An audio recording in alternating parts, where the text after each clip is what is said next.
Ebrahim Rasool is an old friend and comrade of mine.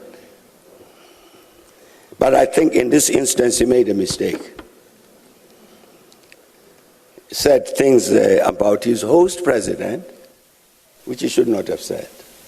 Former President Mbeki says ex-South African ambassador in the US Ebrahim Rasool uttered undiplomatic remarks when he made unfavorable assessment about President Donald Trump. Mbeki says diplomats have a key role to play in their hosting countries. The ambassador that gets posted is by agreement with the host country. With the host country having made their own assessment that this person of such caliber and quality, that indeed this is a person that the head of state can engage. Because you are an envoy to the head of state. Now you can therefore understand that as such an envoy, you can't go around expressing negative opinions about your host.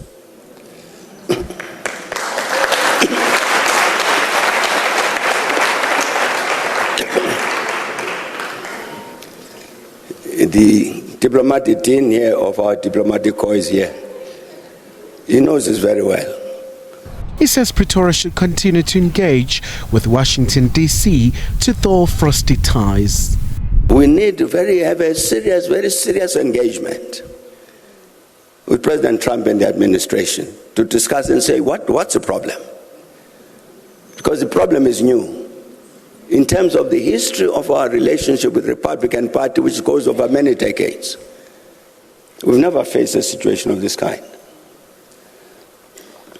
What's the problem? We need to sit down and sort this thing out. I'm not talking about this full story about persecution of Afrikaners and all that. More substantial. What's the thing that has happened which results in this tension, which South Africa does not need, between ourselves and the US? He says South Africa should not withdraw its case against Israel at the International Court of Justice over genocide in Gaza. I don't think our attitude with regard to the matter of a just resolution of the conflict, which must address the fundamental interest of the Palestinian people, in the same way that the protection of the Israel and so on is also very important, our positions on those things won't change. So in practical sense,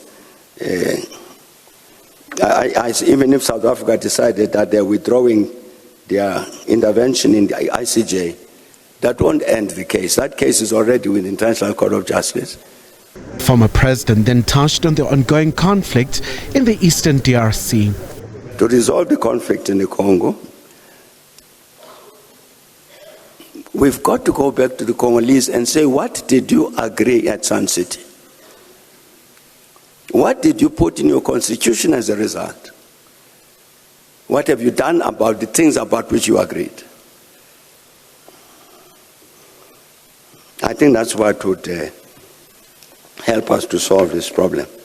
Meanwhile, the African Union must deal with shortcomings it's facing in ensuring that there is peace in the continent. I think there has been a movement backwards with regard to that.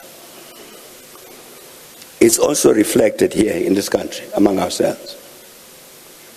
So when I'm talking about a movement backwards away from Pan-Africanism, that engagement in the continent, I'm talking also about ourselves.